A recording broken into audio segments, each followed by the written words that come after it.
Hi, everyone. Welcome to today's Baking for Profit podcast with Maureen Bill Hakamari. This week, I will be specifically talking about how to write a simple home-based cake business plan. All right. So if you have decided to start a home-based cake business, but you're not sure how to write a business plan, or you always think of the word business plan just sounds like a lot, I'm going to be sharing a simple 5-step plan to start that's going to help you kind of execute the business plan. And then if you want to get real complicated later on, you can get complicated, but we're just going to keep it really, really simple. My name is Maureen Bilhakamari. I am the founder and owner of Amari Baking Center, which is my core business that offers online and practical baking and cake decoration classes. The physical classes are in Nairobi, Kenya, in East Africa. We also offer business training and recipe ebooks and printed books. I also have a bakery business called Chiffon Cakes by Amari, and I run the Baking for Profit program, which is an online 8-month course currently that helps bakers turn their skills into profit.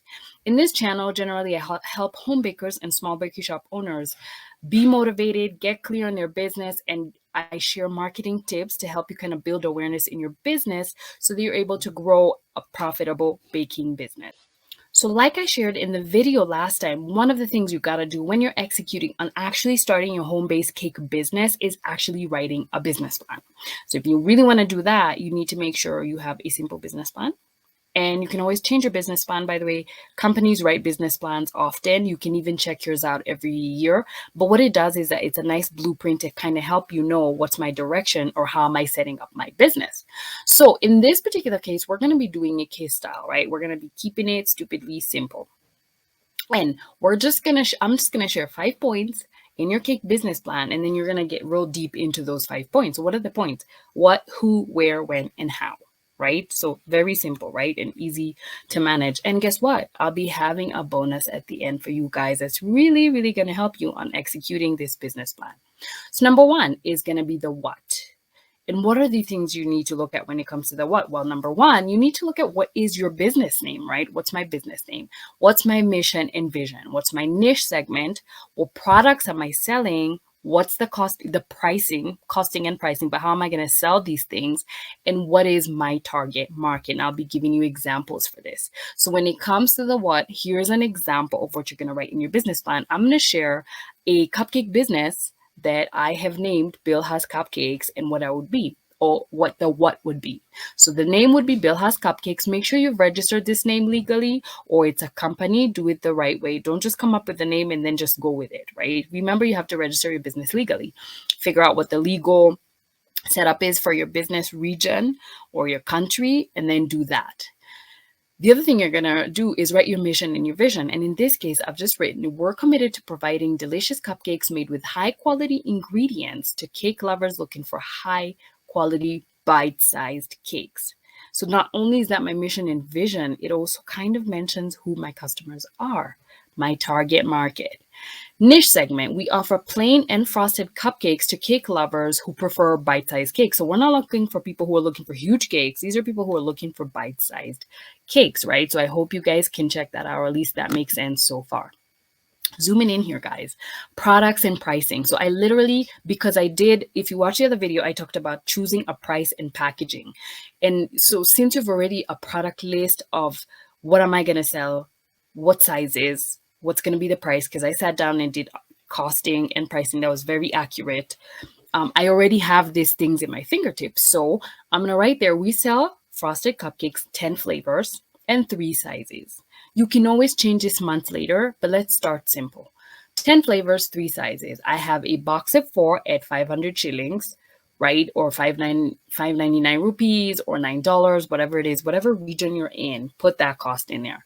Box of 6 at 1,000 shillings, dozen at 1,500 shillings, right? So have your final price that you got after doing your costing and your pricing. The other thing you have is your target market, right? Now I'm going to get real niche on, or real specific on who I'm selling to. Our customers are cupcake lovers based in Mombasa County in Kenya. Or our customers are cupcake lovers based in Mumbai in India. You need to sit down and figure out not only what are they looking for, like in my mission and vision, but where are they based? You need to figure that out. So that's my what statement when it comes to that. And by the way, guys, I just want to mention to you guys that we have 2 business plan examples in the ebook that's about how to start up a small baking business successfully. Link below. You can purchase the ebook directly. You can, if you're in Kenya, there's a hard copy. You can also buy it on Amazon. I'm going to attach links below. It actually gives you 2 literally laid out business plans for a small business if you're not sure exactly what to do or if you need an example. My second point is the who, right? So what are the 2 who's? Director and labor required, competitors in your niche. This is very, very important. You are not an island. There's other people in this industry. So when it comes to the directors, you need to write there. Most of the time, it might be just you, but it might be you and somebody else. So you need to figure out who's the managing director. You write there. If there's 3 of you in a family, you need to write that. If it's you and your spouse, you need to write that. Get clear on exactly what the person does. And by the way, in longer business plans, I tell you, mention what it is they do. Don't just leave it vague. That can cause problems later. Trust me, I know about this. Then right there, labor required. For example, I'm going to write there, I need a baker and decorator. Even if it's me, I'm just going to write there, I need a baker and a decorator. I need a marketing person. I need an admin. And then what does the admin do? Accounts, sales, and marketing, and customer service. They get back to customers. They, sell to customers. They market the business. And then I need a delivery person. Even if I'm using a company or Uber or something like that, or if you're in Kenya, you're using a writer, whatever it is, you need to write that's the labor required. That's going to help you run the whole entire cake business, even if it's from home. Then the other the other who is going to be notable competitors in your niche, even if they're not home-based bakers. So I've mentioned just 3 brand names here, actually 2 brand names that are real and 1 that's fake.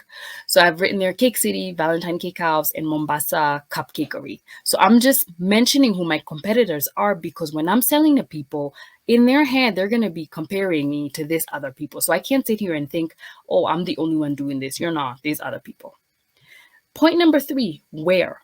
Location of operation and area of distribution. Those are 2 specific places, guys. For example, if I am in Kenya and I have a bakery kitchen and I'm in Langata Estate in Nairobi, Kenya, I can decide that my area of distribution is the whole of Nairobi County in Kenya. So you need to look at where you are and where you can distribute that makes sense. You can go cross county if you prefer, but I'm a cupcakery and I'm keeping it simple, and I'm worried about taking those cupcakes across county because of very many packaging issues. So I'm going to keep it within Nairobi County. So you can start that way and then you can expand later. Here's another example. I have a bakery kitchen in Bangsar in Malaysia. I'm going to distribute in the whole of Kuala Lumpur in Malaysia. So just because you're in one area doesn't mean that you have to only distribute there. You can distribute in a whole city, a whole county, a whole district, even province if you prefer. However, you need to get clear so that when people call you and they tell you, hey, I'm in this and this district, or I'm in Mombasa County, you'll be like, no, I'm sorry, we don't distribute that way. We do that with our chiffon cakes. We only distribute in Nairobi County in Kenya. So just food for thought when it comes to that. 4th point is when. When is your business going to be running? And there's 2 whens you need to worry about. Number 1, days of operation. Number 2, hours of operation. So what do I mean by that? I'm going to write to people, or I'm going to write in my website and in my business plan that the hours of production, when we bake, when we decorate, or hours of manufacturing are Monday to Saturday, 9 a.m. to 6 p.m. Some bakers might opt to do 7 a.m. to 6 p.m. Some even do 4 a.m. to 6 p.m.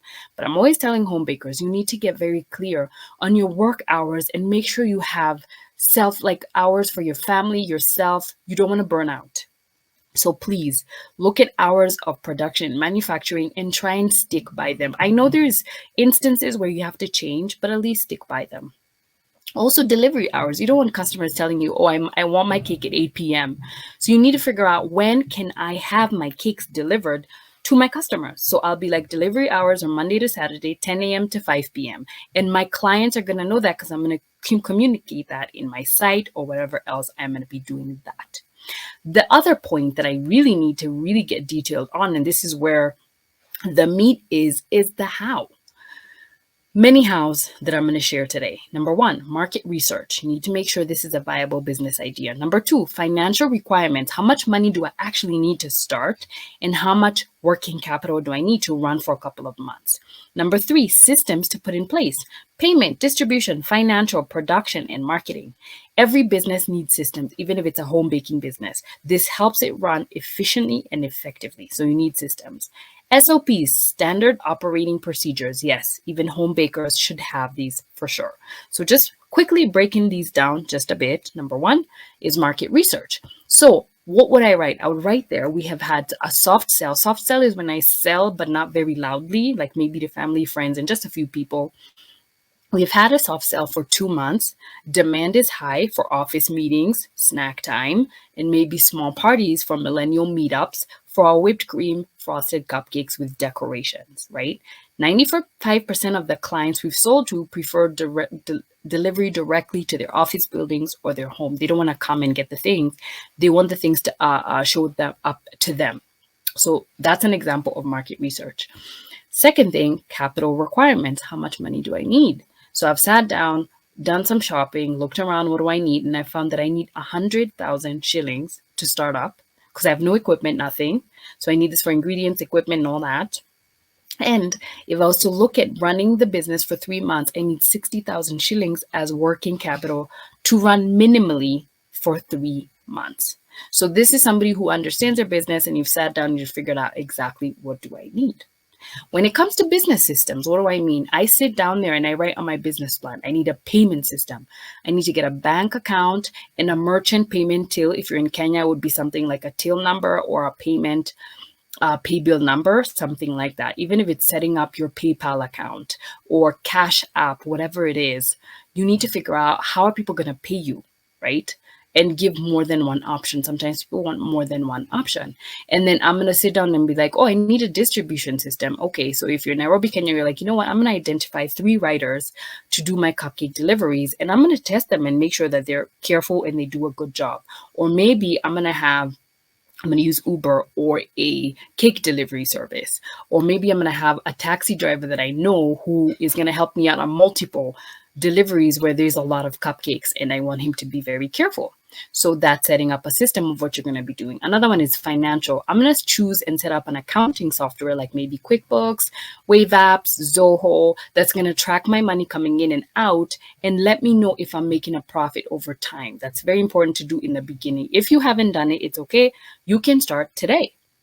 Production system. I need to come up with daily, weekly, and monthly checklists when it comes to cleaning, baking, packing procedures, how to pack our cakes. Maybe you want to pack a specific way. How do we put our labels? Do we put our label? How do we write expiry dates? Something like that. How do we pack our ingredients? How do we make sure we're keeping track on their expiry dates? So many things. Make sure you come up with them for your home baking business. Also, a marketing system. How do we create and execute on an annual marketing plan? How do we break it down to quarters and monthly plan? Right? What platforms are we going to use to grow the business? Maybe I want to pick the top 3 or top 4. I'm going to use Instagram, Facebook, WhatsApp, and TikTok, right? You need to figure out how you're going to be doing this on a daily basis. And that's why you need a system. The other thing when it comes to systems is going to be SOPs or the how. Standard operating procedures. It's a big name, but it's really a simple thing that explains how you do something. So if you have a cupcake business, you're going to have SOPs for every aspect. How do we bake the vanilla cake? Like a recipe is an SOP. It's a standard operating procedure.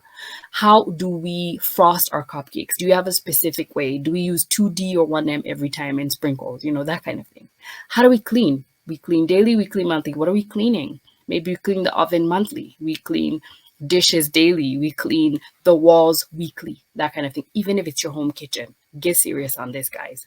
Opening and closing procedures. If you have a separate room, like a SQ or just a separate bedroom that's specifically for baking or a separate room in the house, have a way you start and finish your process. So it's going to ensure you've left the place clean and it's clean all the time. And, you know, you're just very on point when it comes to handling people's food because you're going to be selling this food to other people. Have an SOP on storage, of your ingredients of cakes that maybe were left over. Maybe you can put them in the fridge. Packaging, labeling, distribution, order forms, delivery forms, customer database. Every time we get a new customer, do I save their contact and number somewhere? Is there a way I have a sales process to reach out to them and tell them, hey, would you like to make another order? You need to make sure you have standard operating procedures. Like I said, big name, but very simple terms of what it is. Okay. Now, what's the bonus?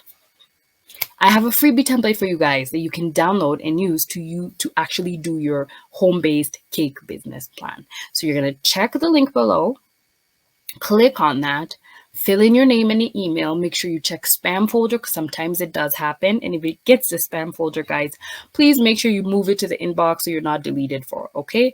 If you click on that link, you'll be able to actually get the template. And the template is also a link. You're going to click on it, download, fill the form, and you're good to go. Okay.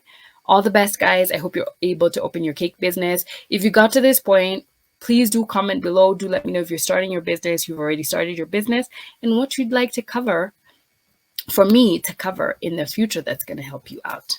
I just want to mention we have our wait list for our 8-month Baking for Profit online program. This is if you're watching this now in May 2022. We will be doing an intake in July 2022. So just sign up if you're interested in it. And then what we do is anyone who signed up on our wait list, we kind of reach out to you when we start doing the intake for the program. All right. Make sure you like this video. Make sure you subscribe and do leave me a comment. The comments really help letting me know if you like the content, especially, right? And now, if you haven't, make sure you watch the video on how to start a cake business from home. Lots of tips on how to do that. All right. I'll see you guys next week in the next video, in the next podcast. Take care of yourselves. Bye.